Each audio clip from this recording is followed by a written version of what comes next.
හැමදෙනාම සංසුන් සිතින් ධර්ම ශ්‍රවණය කරමු. සමන්ත චක්කවාලේසු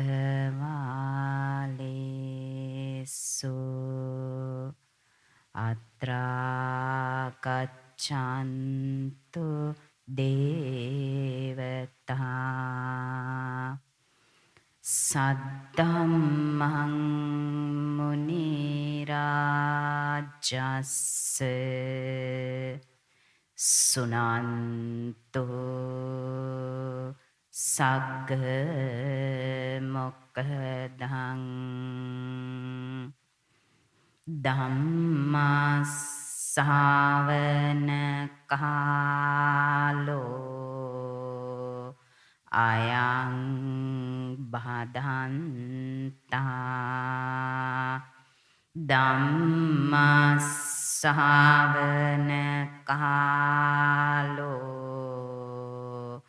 අයං බදන්තා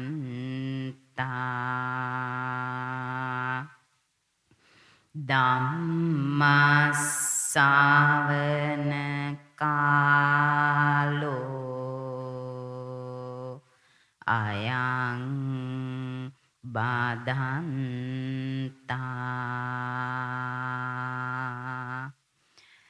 නමෝ තස්ස භගවතෝ අරහතෝ සම්මා සම්බුද්දස්ස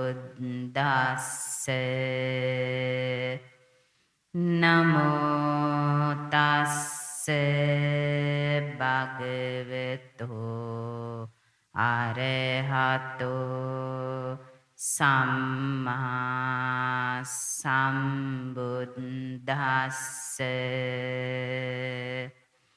නමෝ තස්ස භගවතෝ අරහතෝ සම්මා සම්බුද්දස්ස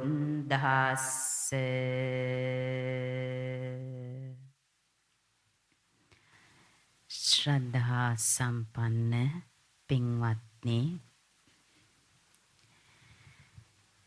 මේ හැම දෙනාම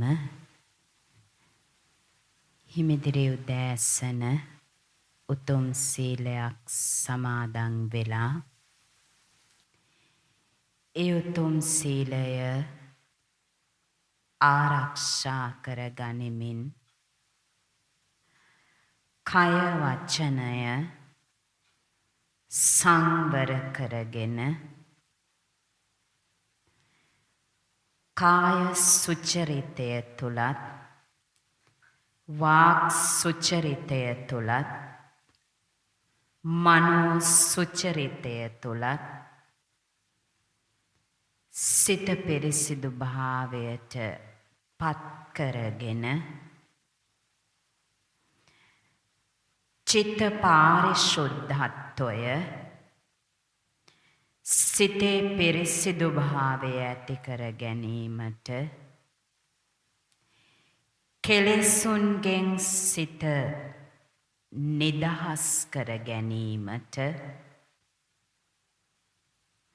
ප්‍රතිපත්ති පූර්ණය කරන පිරිසක්.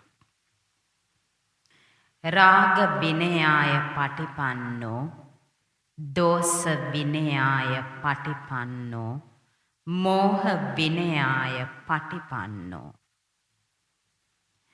තම තමන්ගේ සිත් තුළ උපන්නා වූ රාගාදී සිතුවිලි ප්‍රහාණය කිරීමටත් නූපන්නා වූ රාගාදී අකුසල සිත් නූපදවා ගැනීම පිණිසත් ප්‍රතිපත්ති පූර්ණය කරන පිරිසක්. දෝස විනයාය පටිපන්නෝ තමන්ගේ සිත තුළ හටගන්නා වූ ද්වේෂය දෝමනස්ස සහගත සිතුවිලි එම අකුසල ධර්මයන් ප්‍රහීන කිරීමට ප්‍රතිපත්ති පූරණය කරනවා. නූපන්නා වූ ද්වේෂය නූපදවා ගැනීමටත් දැඩි වීරියක් උනන්දුවක් අධිෂ්ඨානයක් සිත තුළ ඇති කරගෙන ඒ දෝමනස්සය තුළින් මගේ සිතේ අපිරිසිදු භාවය ඇතිවෙන්නට ඉඩ නොදී සිත ආරක්ෂා කරගත යුතු වෙනවා. සිතේ පිරිසිදු භාවය ඇති කරගත යුතු වෙනවා කියන අධිෂ්ඨානයෙන් ප්‍රතිපත්ති පූරණය කරනවා. මෝහ විනයාය පටිපන්නෝ. මෝහය මේ බලවත්ම අකුසලයක්. රාගය සමගත් එකට යෙදෙන්නේ මෝහය. ද්වේෂය ඇතිවීමටත් මූලික වෙන්නේ මෝහය. මේ මෝහය කියලා කියන්නේ මම කියලා කෙනෙක් ඉන්නවා කියන හැඟීම. රූපස්කන්ධය තුල බැසගත්තු ආත්ම දෘෂ්ටිය. මේ නාමස්කන්ධය කියලා කියන වේදනාස්කන්ධය තුල සංඥාස්කන්ධය තුල සංස්කාරස්කන්ධය තුල විඥානස්කන්ධය තුල බැසගත්තු මම මාගේ කියන ආත්ම දෘෂ්ටිය. මේ ස්කන්ධ පංචකය තුල සත්වයෙක් ඉන්නවා, පුද්ගලයෙක් ඉන්නවා, මම කියලා කෙනෙක් ඉන්නවා, මගේ කියන අය සිටිනවා, බාහිර ලෝකයක් තියෙනවා, බාහිර පුද්ගලයෝ සිටිනවා කියන මෙන්න මේ බැසගත්තු වැරදි දිට්ඨිය, සක්කාය දිට්ඨිය අපේ සිත තුළ ක්‍රියාත්මක වෙන්නේ මෝහයත් සමග. මෙන්න මේ මෝහය නිසා අපේ සිත අවිද්‍යාව තුළ බැස ගන්නවා. අවිජ්ජාය නියතෝ ලෝකෝ. මෙන්න මේ සත්වයා අවිද්‍යා අන්ධකාරය තුළ බැස ගන්නවා.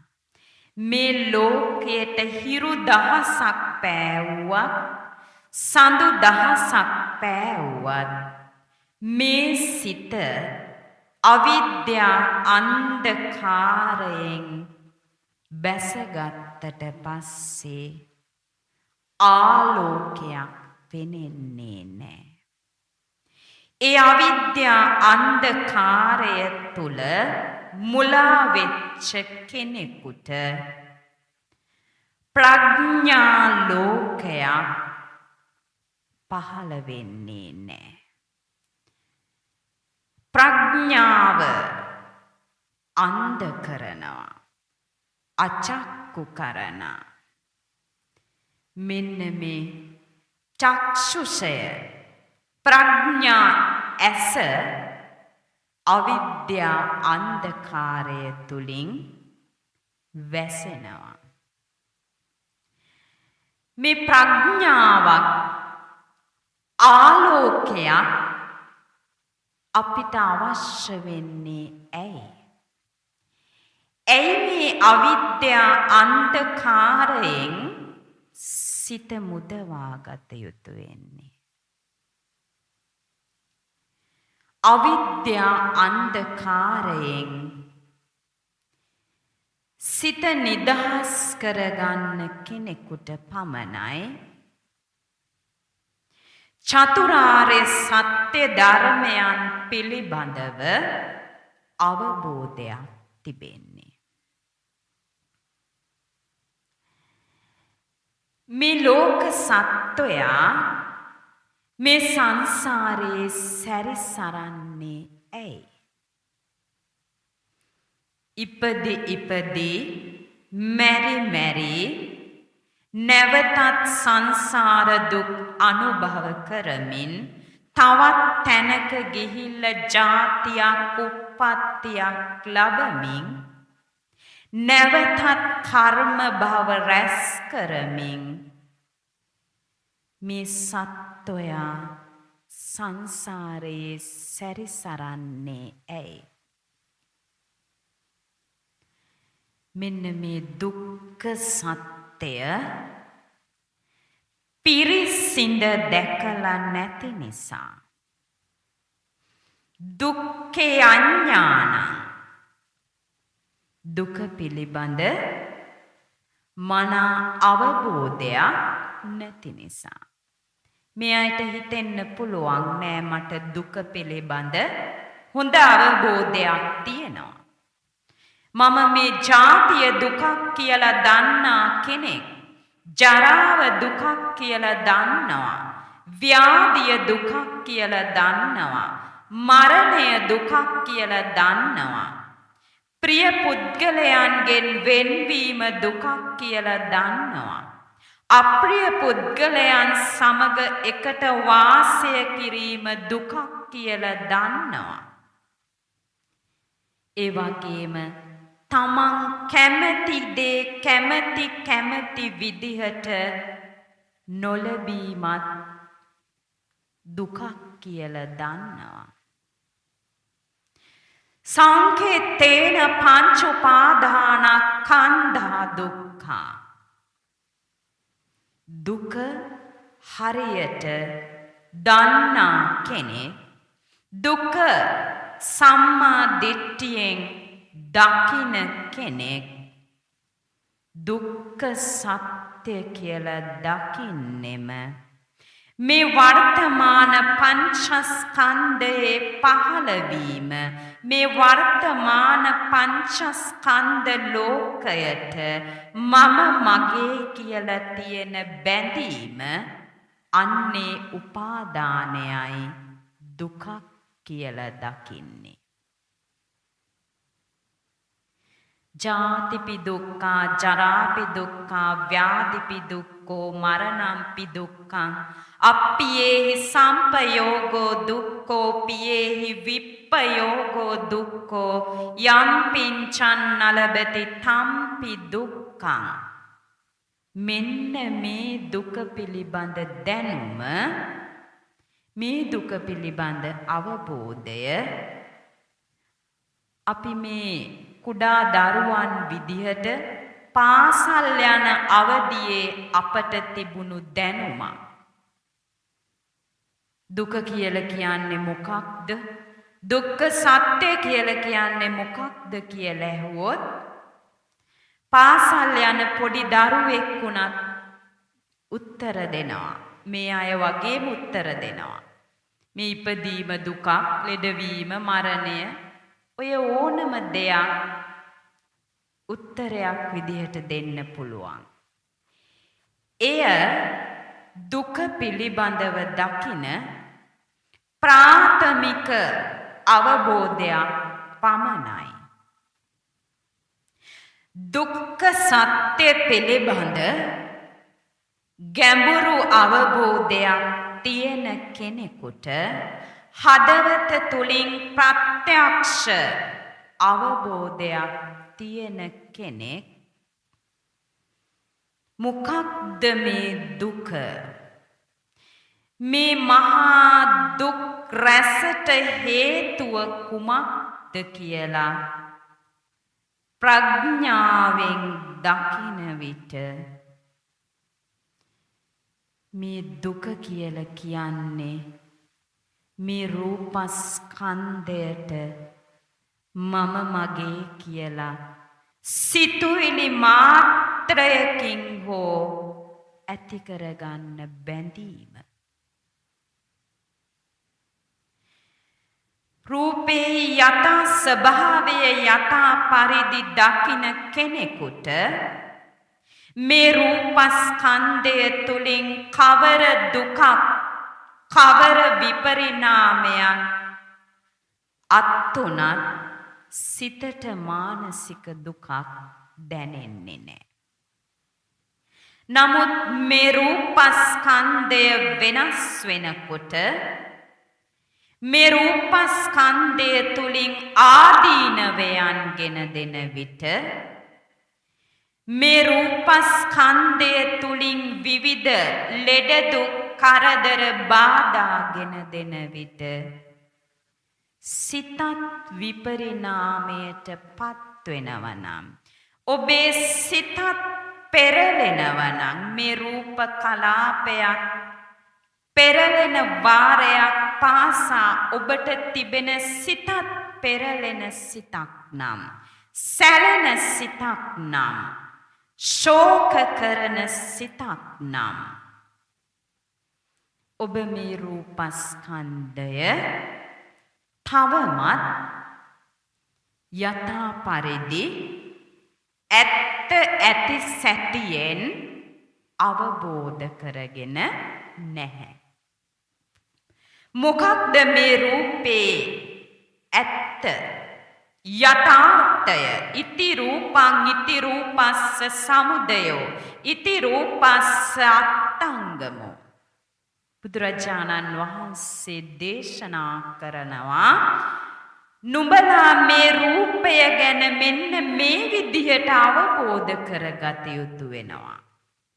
ඉති රූපං රූපය කියලා කියන්නේ කර්ම චිත්ත ඍතු ආහාර කියන මෙන්න මේවායින් සකස් වෙච්ච දෙයක්. ඔබේ රූපය ඔබට ඔබේ ඔය ශරීර කූඩුව ඔබට ලැබිලා තිබෙන්නේ කර්ම ශක්තියට අනුව. තව කෙනෙක්ගේ රූපයක් ශරීරයක් දෙස බැලුවත් ඒ පුද්ගලයාට ඒ රූපස්කන්ධය ඒ ශරීරය ලැබිලා තිබෙන්නේ ඒ පුද්ගලයාගේ කර්ම ශක්තිය මතයි. රූපය කියලා කියන්නේ මේ රූපයේ සමුදය කියලා කියන්නේ කර්ම චිත්ත ඍතු ආහාර. මේ පඨවි ආපෝ තේජෝ වායෝ කියන සතර මහා ධාතුන්ගෙන් සකස් වෙච්ච මේ රූපය ඕනෑම අවස්ථාවක කර්මය නිසා මේ රූපය වෙනස් වෙන්න පුළුවන්. කම්ම විපාකජා ආබාධා ඕපක්කමිකා ආබාධා. කර්මයට අනුව මේ රූපයේ විවිධ ආබාධයන් ඇති වෙන්න පුළුවන්. විවිධ උපක්‍රමයන්ගෙන් මේ රූපය වෙනස් වීම වලට ලක් වෙන්න පුළුවන්. මේ රූපය සෑම මොහොතකම ඕනෑම හේතුවක් නිසා වෙනස් විය හැකි දෙයක්. මේ පඨවි ධාතුව, මේ ආපෝ ධාතුව, මේ තේජෝ වායෝ කියන සතර මහා ධාතුන්ගෙන් සකස් වුණු මේ රූපය ඕනෑම බාහිර හේතුවක් මත වෙනස් විය හැකි දෙයක්, විනාශ විය හැකි දෙයක්, ෂය වෙන්න පුළුවන් දෙයක්. ඔබ ගන්න ආහාරයක් නිසාම ඒ ආහාරය විස වෙලා මේ රූපය මරණයට පත් වෙන්න පුළුවන්. මදුරුවෙක් වැනි කුඩා සතෙක් දෂ්ට කිරීම තුල මරණයට පත්වෙන්න පුළුවන්. මේ රූපය කියලා කියන්නේ තමන් කැමති විදිහට තමන්ගේ වසඟයේ පවත්වන්න පුළුවන් දෙයක් නෙවෙයි. රූපය ගැන මේ ශරීරය පිළිබඳ මන අවබෝධයක් තිබෙන්නට ඕන. ඒ අවබෝධය නැත්නම් රූපං රූපත්තාය සංඛතං අபிසංකරොන්ති. මෙන්න මේ රූපය අජ්ජත්තික රූපයටත් ඇලෙනවා, බාහිර පුද්ගලයන්ගේ රූපස්කන්ධයන්ටත් ඇලෙනවා. අජ්ජත්තික බාහිර රූපවලට ඇලෙමින් බැඳෙමින් උපාදාන කරමින් මොනවද ඔබ රැස් කරන්නේ? කර්ම භව. රූපං රූපත්තාය සංකතං අபிසංකරොන්ති. මෙන්න මේ අபிසංස්කරණය කරනවා, රැස් කරනවා, සතුටින් යුක්තව පිළි අරගෙන ආස්වාද කරන්නේ, රැස් කරන්නේ කර්ම භව. කුමකටද මේ රැස් කරන කර්ම භව? නැවතත් රූපස්කන්ධයක් පහළ වීමට. ඔබ අජ්ජත්තික රූපයටත් ඇලෙමින් බාහිර රූපවලටත් බාහිර පුද්ගලයන්ටත් ඇලෙමින් බැඳෙමින් උපාදාන කරමින් රැස් කරන්නේ, ගොඩ ගහන්නේ කර්ම භව ටිකක්, කර්ම සංස්කාර ටිකක් මේ රැස් කරන්නේ. කර්ම රැස් කරනවා නම් ඒවායේ විපාකයන් තියෙනවා. රැස් කරන කර්මවලට විපාක වාර සැකසෙනවා. රූප උපාදාන කරගෙන කර්ම භව රැස් කරොත් නැවතත් රූපස්කන්ධයකට උරුමකම් කියනවා. වේදනං වේදනත්තාය සංකතං අபிසංකරොන්ති. වේදනාවටත් උපාදානය වෙනවා. මේ වේදනා ස්කන්ධයටත් මුලා වෙනවා. අවිද්‍යාවෙන් බැස ගන්නවා. සුඛ වේදනාව තුලත් බැස ගන්නවා. දුක්ඛ වේදනාව තුලත් බැස ගන්නවා. අදුක්ඛම සුඛ මැදහත් වේදනාව තුලත් බැස ගන්නවා. කොහොමද බැසගන්නේ? ආත්ම දෘෂ්ටියක් මේ සිතේ ඇති වෙනවා. ඔබ සැපක් හෝ දුකක් විඳිනකොට ඔබට දැනෙන්නේ කොහොමද? මේ දුක, මේ වේදනාව විඳින්නේ මම. මගේ හදවතටයි මේ වේදනාව දැනෙන්නේ. කොයි තරම් හදවතට දැනෙන්න තරම් ඔබ මොන තරම් මේ වේදනා ස්කන්ධයට මුලා වෙලාද කියලා බලන්න. හෘදය වස්තුව කියන ශරීර කොටසටත් වේදනාව, ඒ ශරීරයේ සෛලයක් පාසා වේදනාව දැනෙන තරමට මානසිකව දැනුණු වේදනාව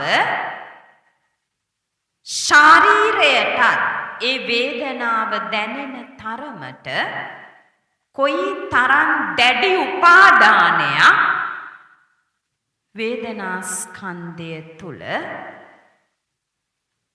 මොන තරම් දැඩි උපාදානයක ඔබ බැස ගන්නවද?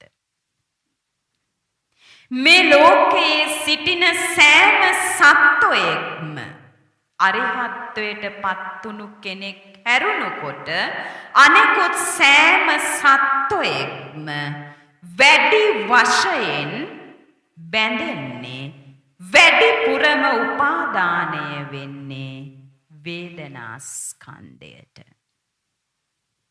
හැම කෙනෙක්ම දුක්ඛ වේදනාව ප්‍රතික්ෂේප කරනවා, සුඛ වේදනාව ලං කරගන්නවා. ඕනම කෙනෙක් සිව්පා සතෙක් ගත්තත් කවර මට්ටමේ සත්වයෙක් ගත්තත් ඒ සෑම කෙනෙක්ම සුඛ වේදනාවට කැමැත්තක්, සුඛ වේදනාවට ඇල්මක්, සුඛ වේදනාවට ආස්වාදයක් සිත තුළ තියෙනවා.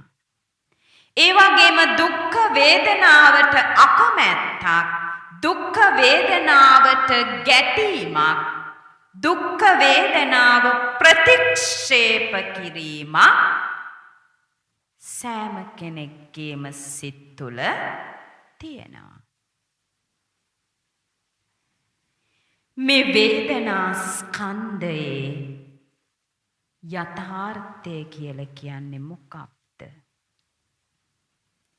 වේදනාවේ ඇත්ත ස්වභාවය මොකක්ද? මේ වේදනාව කියලා කියන්නේ සංකත ධර්මයක්. වේදනාව කියලා කියන්නේ සංකත ධර්මයක්. සංකත ධර්මයක් කියලා කියන්නේ කුමක්ද? හේතුන්ගෙන් හටගත්තු ධර්මතාවලට සංකත ධර්ම කියලා කියනවා. හේතු නිසා හටගත්තු ධර්මතා. වේදනාව කියලා කියන්නේ සංකත ධර්මයක්. කොහොමද වේදනාව සංකත ධර්මයක් වෙන්නේ? හොඳට මේ කාරණාව අවබෝධ කරගත යුතුයි. වේදනාවේ යථා ස්වභාවය දකින්න නම් වේදනාවට තියෙන උපාදානයන්ගෙන් සිත නිදහස් කරගන්න, වේදනාවේ නිස්සරණය ඇති කර ගැනීමට වේදනාව සංකත ධර්මයක් කියලා අවබෝධ කරගන්නට ඕන. කොහොමද මේ වේදනාව සංකත ධර්මයක් වෙන්නේ? චක්කුංච පටිච්ච රූපේජ උප්පජ්ජති චක්කු විඤ්ඤාණං තින්නං සංගති පස්සෝ පස්ස පච්චයා වේදනා. අපි එක ඉන්ද්‍රියකට ගලපල බලමු කොහොමද මේ වේදනාව ඇති වෙන්නේ. අපි හැම කෙනෙක්ම දන්නවා අපි මේ ඇස් දෙකෙන් රූප දැකලා සතුටු වෙනවා. අතීතයේත් ඕන තරම් අපි කැමති ප්‍රිය වූ අරමුණු දැකලා අනන්තවත් සතුටු වෙලා තියෙනවා. හැබැයි සතුට තවමත් නතර වෙලා නැහැ. වර්තමානයේත් අපි මොකක්ද කරන්නේ? මේ ඇස් දෙකට තමන් කැමති ප්‍රිය අරමුණක් මුණ ගැසෙනකොටම ඒ තුලින් සුඛාස්වාදයක්, සතුටක්, මිහිරක් ලබනවා. තමන් කැමති රූපයක්, තමන් කැමති පුද්ගලයෙක් දෙස අපි එකපාරක් බලලා නිකන් ඉන්නවද? නෑ. ඒ කැමති අරමුණ දෙස නැවත නැවත බලනවා. ඇයි මේ අපි නැවත නැවත බලන්නේ ඇස් දෙකින්? චක්කුංච පටිච්ච රූපේජ උපජ්ජති චක්කු විඥානං. ඇසට ඒ බාහිර ප්‍රිය අරමුණ ඒ රූපය මුණ ගැහෙනකොටම ඒ රූපය දැනගන්න සිතක් චක්කු විඥානයක් සිත තුළ පහළ වෙනවා. ඒ චක්කු විඥානය පහළ වීමත් සමගම ඒ රූපය දැනගන්න සිත් පෙළත් සමගම මොකක්ද වෙන්නේ? සිතට විවිධ සංඥා ගලාගෙන එනවා. ඒ සංඥාවටත් ඇලෙනවා. අපි අරමුණක් දිහා අපි හිතන්න අපි මලක් දිහා බලන්නේ. ලස්සන මලක්. ඒ මල දැක්ක ගමන් අපිට ඒක ලස්සනයි කියලා ඇසට දකින්න පුළුවන්. සිතට දැනෙනවා මේක ලස්සන මලක්. අපි ඒ මල දිහා නැවත නැවත බලනවා. වාර ගණනක්. ඒ බලන වාරවලදී ඒ මලේ පෙතිවල හැඩය, ඒ මලේ වර්ණය, ඒ මලේ සටහන, ඒ හැම දෙයක්ම ඒ සංඥාවන් අපි සිතට දාගන්නවා. පුද්ගලයෙක් දිහා බැලුවත් එහෙමයි. තමන් ඇලුම් කරන, තමන් ප්‍රිය කරන, තමන් උපාදානය කරන කෙනෙක් දිහා බැලුවම ඒ පුද්ගලයාත් එක්ක ඔබ කතා කරන විනාඩි කිහිපය තුළ ඔබ දන්නේ නැහැ ඔබ මොන තරම් සංඥා ගොඩක් රැස් කරගත්තද කියලා. ඒ පුද්ගලයා කතා කරන ස්වභාවයට, ඒ ශබ්ද ටිකට, ඒ අංග චලනයන් වලට හැම දෙයකටම ඔබේ හිතේ තියෙන ප්‍රියභාවයත් සමග ඔබේ හිතේ තියෙන බැඳීම, උපාදානය, තණ්හාවත් සමග අර හැම දෙයකටම ඇලෙනවා. හොඳම උදාහරණයක් තමයි ඔය මුණුපුරු මිනිපිරියන් ඉන්න අය ඒ අයගේ හැම චලනයක් දිහා බලා ඔබ මොන තරම් සතුටු වෙනවද? දිව්වත් සතුටු වෙනවා, වාඩි වෙලා හිටියත් ඒ දිහා බලා සතුටු වෙනවා, ඇවිද්දත් ඇවිදින හැටි බලා සතුටු වෙනවා, පය තියෙන විදිහ බලා සතුටු වෙනවා, කතා කරන වචන දිහා බලා සතුටු වෙනවා, වචනයක් වරද්දලා කිව්වත් ඒකටත් සතුටු වෙනවා. ඇයි මේ? අපේ සිතේ තියෙන උපාදානය, අපේ සිතේ ඒ අරමුණට, ඒ පුද්ගලයාට තියෙන වටිනාකම, අපේ සිතේ තියෙන තණ්හාව පෝෂණය කිරීමට අපි බාහිර අරමුණ උපකාරයක් කරගන්නවා. එහෙම නැතුව ඒ පොඩි දරුවෝ ඇවිදින්නේ අපි සතුටු කරන්න නෙමෙයි. කතා කරන්නේ අපිව සතුටු කරන්න නෙවෙයි. ඒක ඒ දරුවන්ගේ ඒ නාම රූප ධර්මයන්ගේ ක්‍රියාකාරීත්වයක් පමණයි. නමුත් අපේ සිතේ තියෙන තණ්හාව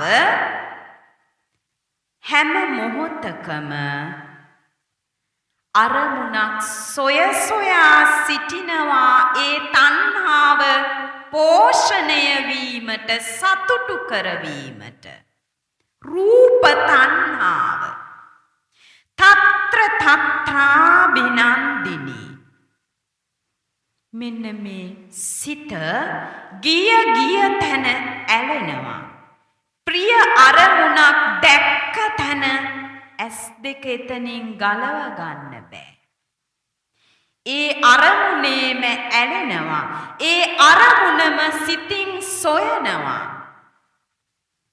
ඒ රූපය නැවත දකින්න ඔබ කොයි තරම් ඒ රූපාරම්මන දැක දැකා සතුටු වෙන්න උත්සාහ කරනවද? ඒක කරගන්න නොහැකි වුණොත් ඔන්න ඒකෙම අනිත් පැත්ත ගැටෙනවා. ඔබ ගැටෙනවා නම් ගැටෙන්නේ ඔබේ සිතේ තණ්හාව ඇලීම වැඩිපුර තියෙන නිසා.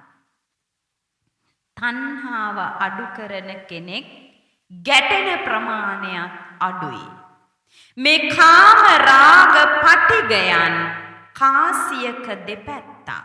එක පැත්තක කාම රාගය, ඒකෙම අනිත් පැත්තේ තියෙන්නේ පටිගය. ඒ නිසා මේ කාම රාග පටිග දෙකටම තණ්හාව පසුපසින් අපිව පෝෂණය කරනවා. තණ්හාය ဒ ුතියෝ පුරිසෝ. දෙවෙනි පුරුෂයෙක් විදිහට මේ තණ්හාව පසුපසෙන් ඉඳගෙන රූප දැක දැකා සතුටු වෙන්න, ශබ්ද අසා සතුටු වෙන්න, කැමති සුවඳ ආග්‍රහණය කර සතුටු වෙන්න, කැමති රස විඳ සතුටු වෙන්න, කැමති ස්පර්ශයන් පහස විඳ සතුටු වෙන්න, තමන් කැමති ධම්මාරම්මන අරමුණු මනසට ගෙනත් දීලා සතුටු කරවන්න. මේ රූප තණ්හාව, ශබ්ද තණ්හාව, ගන්ධ තණ්හාව, රස තණ්හාව, පොට්ටබ්බ තණ්හා, ධම්ම තණ්හා. මෙන්න මේ තණ්හාව සෑම කෙනෙකුගේම පසුපස සෙවණැල්ලක් මෙන් මේ සිතේ ක්‍රියාත්මක වෙන, අපිව සංසාරේ රඳවා තබන සසර ගමන දිග්ගස්සන ධර්මයක් තමයි තණ්හාව කියලා කියන්නේ. ඒ නිසයි බුදුරජාණන් වහන්සේ දේශනා කළේ මාතරං පිතරං හන්ත්වා. මවත් පියත් දෙදෙනාම නැති වුණොත්. කවුද මේ මව පියා කියන්නේ? තණ්හාවයි අවිද්‍යාවයි. තණ්හාවයි අවිද්‍යාවයි දෙක මව පියාමෙන්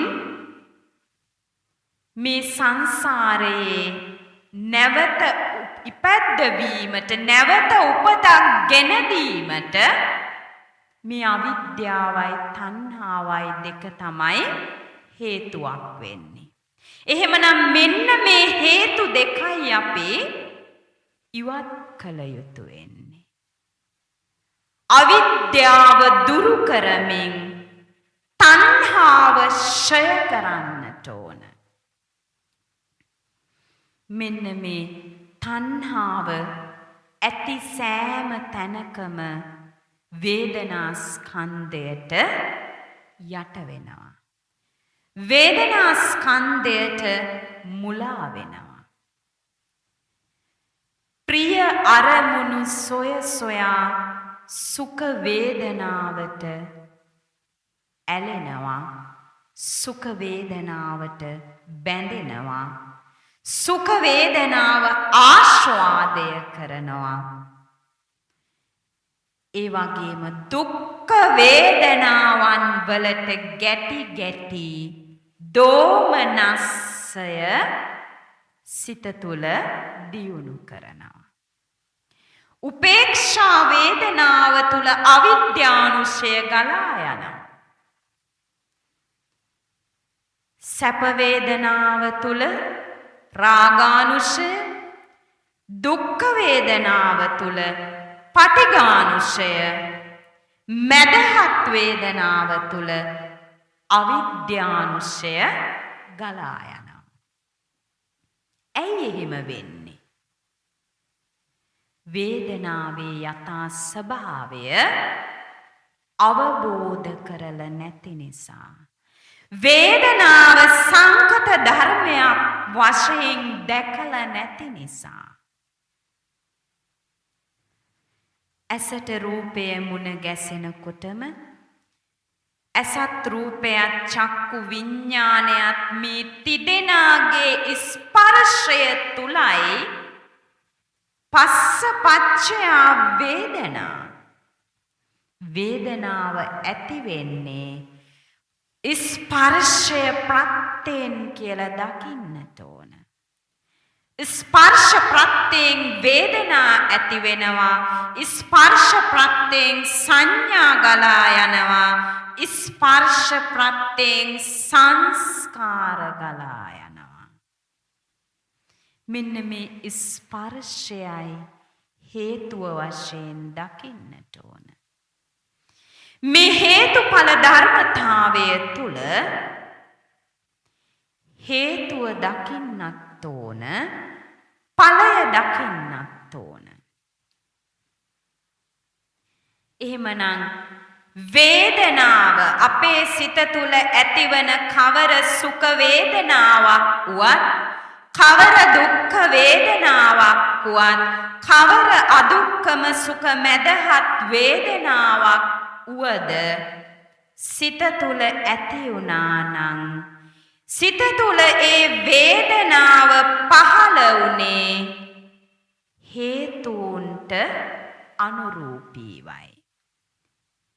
ඒ වේදනාව සිතේ ඇති වෙනකොටම ඔබ සුඛ වේදනාවට හෝ දුක්ඛ වේදනාවට හෝ අදුක්ඛම සුඛ වේදනාවට යට වී උපාදානය වී සිටින විට මේ උපාදානයට මා යට වී ඇත්තේ ඇයි? මේ වේදනාවේ ස්වභාවය කුමක්ද? මේ දැන් මා උපාදානය කරගෙන සිටින වේදනාව සංකත ධර්මයක්. හේතුන් නිසා හටගත්තු වේදනා මාත්‍රයක්. මේ සිතේ සැප සතුට තියෙන්නේ, සුඛ වේදනාව තියෙන්නේ ඇසට රූපයක් මුණ ගැසුණු නිසා, කනට ශබ්දයක් ඇසුණු නිසා, නාසයට ගඳ සුවඳක් ස්පර්ශ වුණු නිසා, දිවට යම්කිසි රසයක් ස්පර්ශ වුණු නිසා, කයට යම්කිසි පහසක් ස්පර්ශ වුණු නිසා, මනසට යම්කිසි ධම්මාරම්මණයක් ස්පර්ශ වුණු නිසායි මෙන්න මේ ස්පර්ශ ප්‍රත්‍යයෙන් වේදනාව ඇති වුණා. පස්ස පච්චයා වේදනා, පස්ස නිරෝධා වේදනා නිරෝධෝ. මේ පස්සය නිසා වේදනාව ඇති වුණාද මේ පස්සය නිරුද්ධ වීම තුල වේදනාවත් එතනම නිරුද්ධ වෙනවා. ඒ නිසා නෙවෙයිද අපි මෙතෙක් ජීවිතේ විඳපු කිසිදු සැප වේදනාවක් දැන් ඉතිරි වෙලා තියෙනවද? කිසිම සැපක් ඉතුරු වෙලා නැහැ. මෙතෙක් අපි ජීවිතේ විඳපු දුක් වේදනා කියන දේවල් එකක්වත් අද ඉතිරි වෙලා තියෙනවද? එකක්වත් ඉතිරි වෙලා නැහැ. අතීතය තුල හටගත්තු සෑම සැප වේදනාවක්ම අතීතය තුලම නිරුද්ධ වෙලා ගියා. අතීතය තුල හටගත්තු සෑම දුක්ඛ වේදනාවක්ම අතීතය තුලම නිරුද්ධ වී ගියා. අතීතය තුල අපි යම් ආකාරයකින් උපේක්ෂාවකට සිතපත් කරගත්තද ඒ අතීත උපේක්ෂා සහගත වේදනාවනොත් අතීතය තුලම ඇති වෙලා අතීතය තුලම නිරුද්ධ වී ගියා. අද අපි අතීතය ගැන සිතලා සතුටු වෙන්නේ දුක් වෙන්නේ මොකක්ද? මේ උපාදානය. උපාදානයයි අද ඔබේ සිතේ ඉතිරි වෙලා තියෙන්නේ. අතීතයේ වේදනාව උපාදාන කරපු තැන්.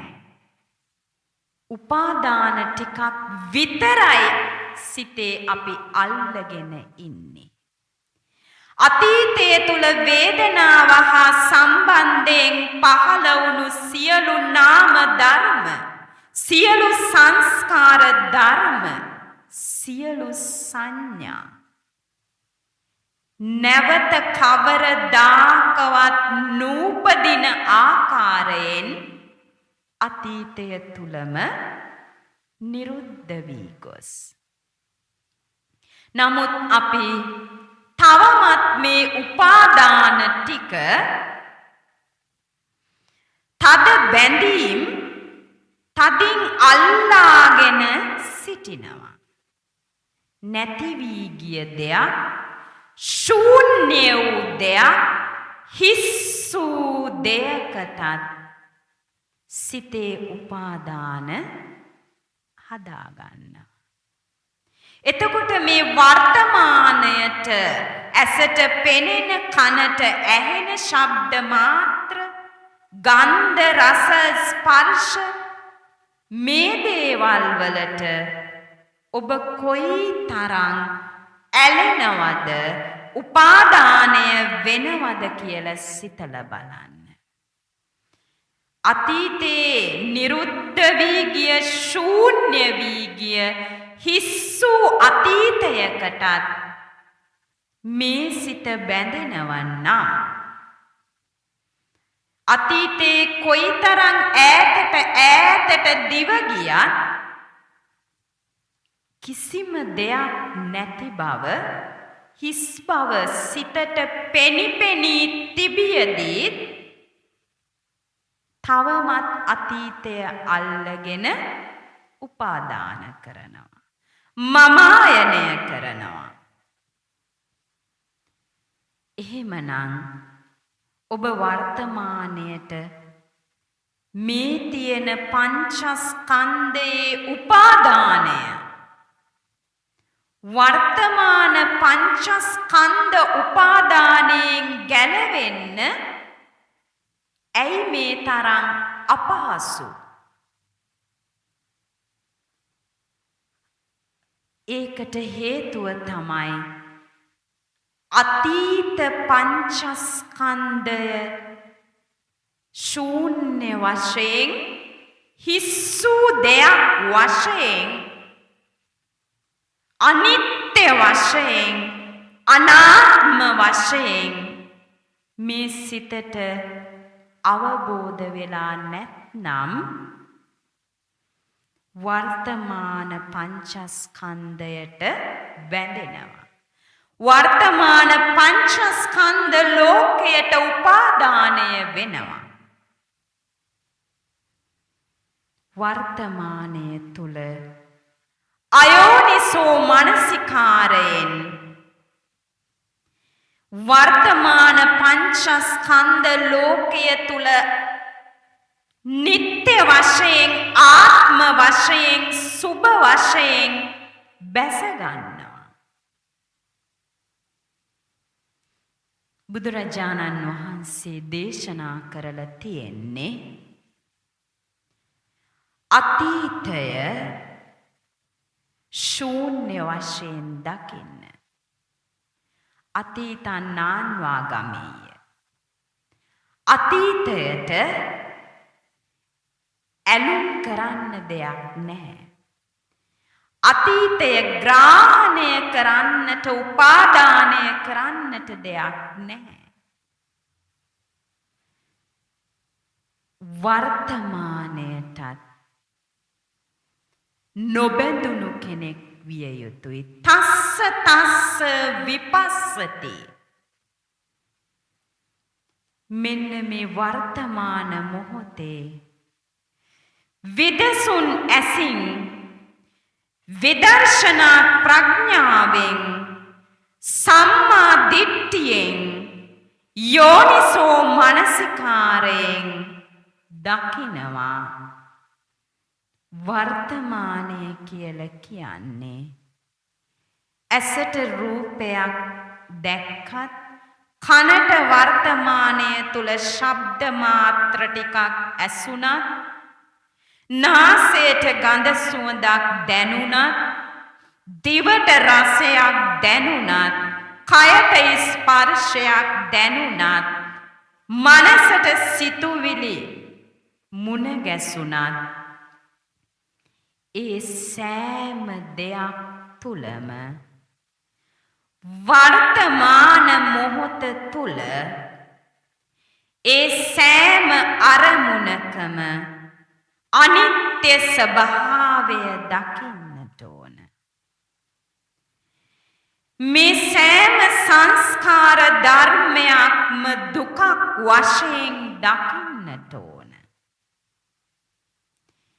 මේ සෑම සංස්කාර ධර්මයක්ම අනාත්ම වශයෙන් නුවණින් දකින්නට ඕන. වර්තමාන පංචස්කන්ධය තුල අනිත්‍ය දුක්ඛ අනාත්ම ත්‍රිලක්ෂණ ධර්මය දකින කෙනෙකුට මේ වර්තමාන පංචස්කන්ධයට ඇලෙන්නට තැනක්, උපාදානය කරන්නට තැනක්, මම මගේ කියලා දිට්ඨියකින් බැස ගන්නට කිසිවක් ඉතිරි වෙන්නේ නැහැ. ඇසත් අනිත්‍ය වශයෙන් දකිනවා. ඇසට පෙනෙන සෑම රූපාරම්මණයක්ම අනිත්‍ය වශයෙන් දකිනවා. කන ක්ෂණයක් ක්ෂණයක් පාසා අනිත්‍ය වෙලා යන දෙයක්, කනට ඇහෙන සෑම ශබ්ද මාත්‍රයක්ම අනිත්‍ය වශයෙන් දකිනවා.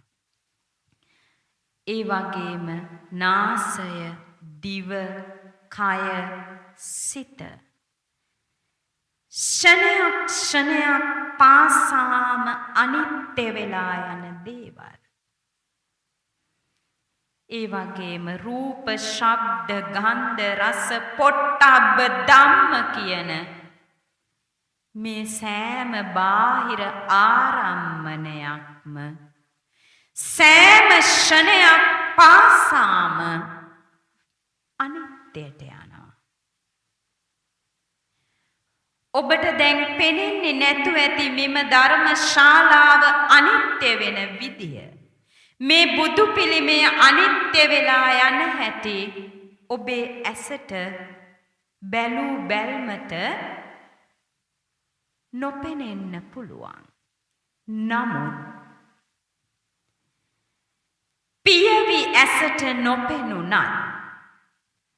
පරමාර්ථ සත්‍ය දන්නා කෙනෙක්, දකිනා කෙනෙක්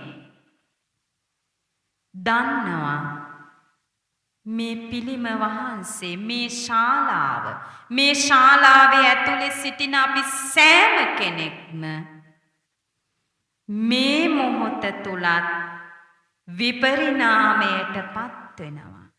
ක්ෂය වී යනවා. වැය වී යනවා. උපාදෝ පඤ්ඤායති වයෝ පඤ්ඤායති තිතස්ස අඤ්ඤතත්තම් පඤ්ඤායති.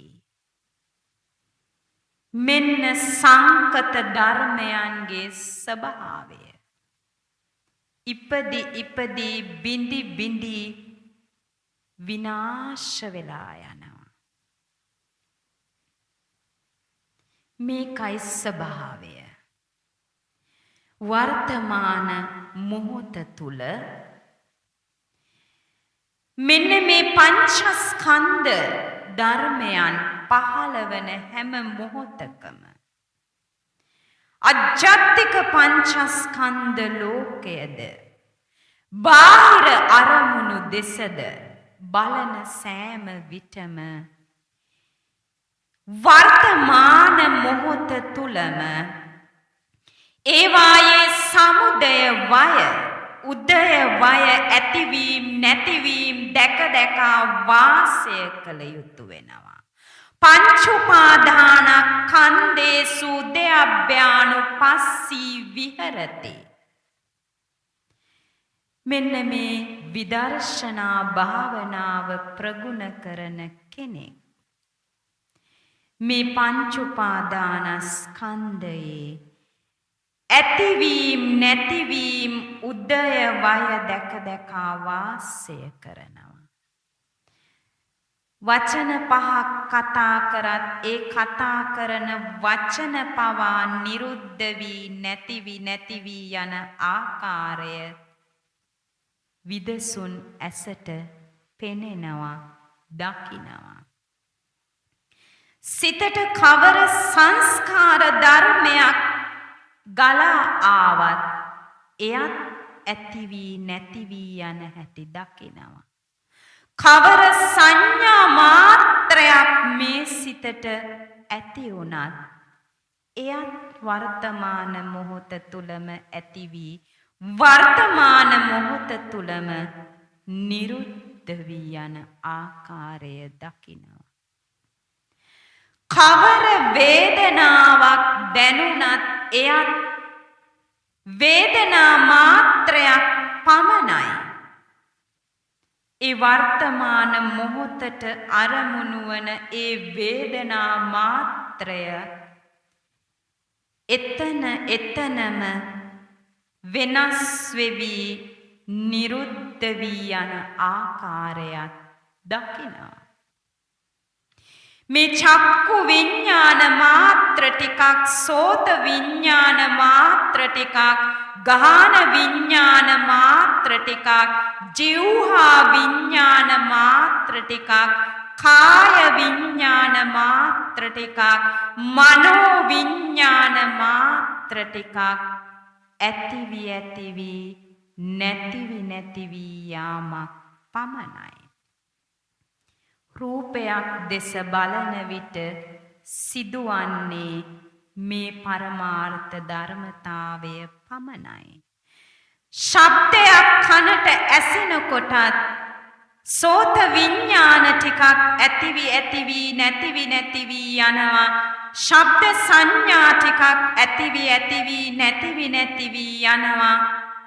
ඒ වගේම ඒ ශබ්ද නිසා ඇතිවෙන සෝත සම්පස්සජා වේදනා මාත්‍ර ටිකක් ඇතිවි නැතිවි යනවා. ශබ්ද සංචේතනා ටිකක් ඒ ඇසෙන ශබ්ද මාත්‍ර අරමුණු කරගෙන ඇතිවන සංස්කාර ධර්ම ටිකක් ඇතිවි නැතිවි යාමක් පමණයි. ඔබ මේ දැන් ධර්ම ශ්‍රවණය කරන මේ වර්තමාන මොහොත තුලත් සිදුවන්නේ මේ පරමාර්ථමය ධර්මතාවයයි. ශබ්ද මාත්‍ර ටිකක් දැන් පැයක් තිස්සේ ඇසී නැති වෙලා ගියා.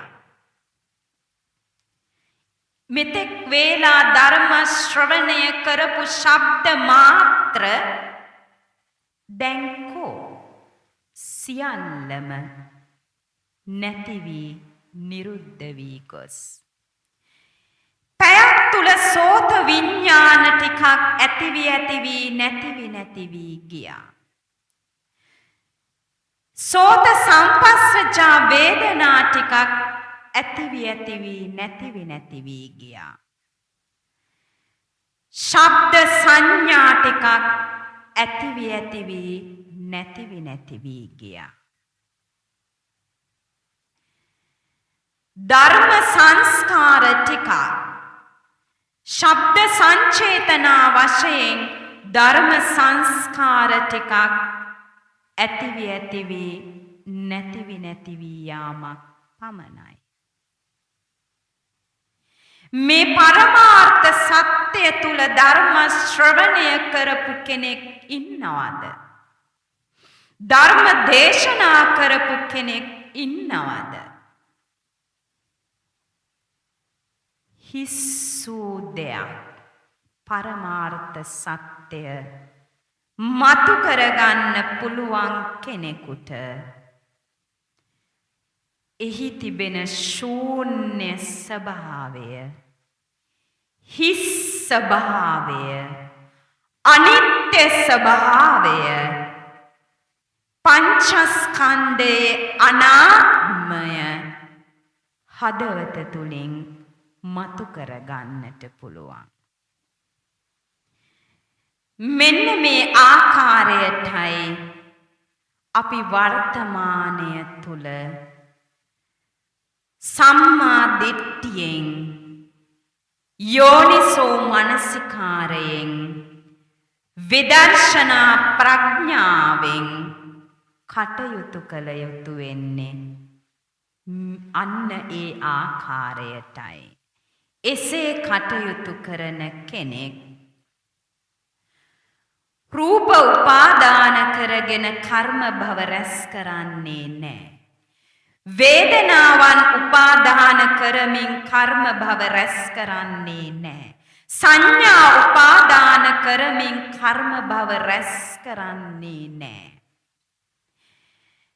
විඥාන සංඥා උපාදාන කරගෙන සංස්කාර උපාදාන කරමින් කර්ම භව රැස් කරන්නේ නැහැ. භව නිරෝධා ජාති නිරෝධෝ. මෙන්න මේ භවය නිරුද්ධ වෙන ආකාරයට කර්ම භව නිරෝධය පිණිස කටයුතු කරන කෙනෙක් නැවත ජාතියක් කරා යන්නේ නැහැ. එවැනි කෙනෙක් ජාතිය ක්ෂය කිරීමට පිළිවෙත් පූර්ණය කරන කෙනෙක්. එවැනි කෙනෙක් තමයි රාග විනයාය පටිපන්නෝ, දෝෂ විනයාය පටිපන්නෝ, මෝහ විනයාය පටිපන්නෝ කියලා කියන්නේ. ජාතිය ක්ෂය කිරීම පිණිස පිළිවෙත් පූර්ණය කරන කෙනෙක්. අන්නේ නිසා අපි සෑම කෙනෙක්ම මේ ප්‍රතිපත්තිය තුල, මේ ප්‍රතිපදාව තුල කටයුතු කළ යුතු වෙනවා. කෙලෙසුන්ගෙන් සිත නිදහස් කරගෙන උතුම් නිර්වාණ ධාතුව සාක්ෂාත් කිරීමට. එනිසා මේ හැම කෙනෙක්ම විදර්ශනා ප්‍රඥාව දියුණු කරමින් යථාභූත ඥාන දර්ශනය මතුවෙන ආකාරයට කටයුතු කිරීමට උත්සාහ කරන්න. මෙතෙක් වේලාම ධර්ම ශ්‍රවණය කිරීම තුළින් ජනිත කරගත්තු කුසල ශක්තිය මේ හැම දෙනාටම උතුම් චතුරාර්ය සත්‍ය ධර්මයන් අවබෝධ කරගෙන අමා මහ නිවනින් සැනසීම පිණිසම හේතු වාසනා වේවා කියලා ප්‍රාර්ථනා කරගන්න. අප විසින් රැස් කරගත්තා වූ මේ කුසල ශක්තිය මේ ලෝකයේත් සම්බුද්ධ ශාසනයත් ආරක්ෂා කරන සියලුම සම්‍යක් දෘෂ්ටික දෙවි දේවතාවුන් වහන්සේලාට මේ පින් අනුමෝදන් වෙත්වා. උන්වහන්සේලාද ප්‍රාර්ථනීය බෝධියකින් උතුම් අමා මහ නිවනින් සැනසෙත්වා. ඔබ අප සෑම සියලු දෙනා නමින්ම අනන්ත සසර පටන් මේ මොහොත දක්වා මිය පරලව ගිය සියලුම සංසාරගත ඥාති සමූහයාටද මේ පින් අනුමෝදන් වෙත්වා. ඒ හැම දෙනාමත් අමා මහ නිවනින් සැනසෙත්වා කියලා අපි පින් අනුමෝදන් කරමු. ආකාසට්ඨා ච බුම්මට්ඨා දේවානාගා මහිද්దికා පුඤ්ඤන්තං අනුමෝදිත්වා චිරන් රක්ඛන්තු ශාසනං ආකාසට්ඨා ච බුම්මට්ඨා දේවානාගා මහිද්దికා පුඤ්ඤන්තං අනුමෝදිත්වා චිරන් රක්ඛන්තු දේශනං ආකාසට්ඨා ච බුම්මට්ඨා දේවානාගා මහිද්దికා පුඤ්ඤන්තං අනුමෝදිත්වා චිරන් රක්ඛන්තු මං පරන්ති. ඉදං වූ ඥාතේනං හෝතු සුඛිතා හොන්තු ඥාතයෝ. ඉදං වූ ඥාතේනං හෝතු සුඛිතා හොන්තු ඥාතයෝ. ඉදං වූ ඥාතේනං හෝතු සුඛිතා හොන්තු ඥාතයෝ. ප්‍රාර්ථනා කරගන්න. ඉමිනා පුඤ්ඤ කම්මේන මාමේ බාල සමාගමෝ සතං සමාගමෝ හෝතු යාව නිබ්බානපත්තයා. ඉදම්මේ පුඤ්ඤ කම්මං ආසවක්ඛයා වහං හෝතු සබ්බ දුක්ඛා පමුච්ඡතු.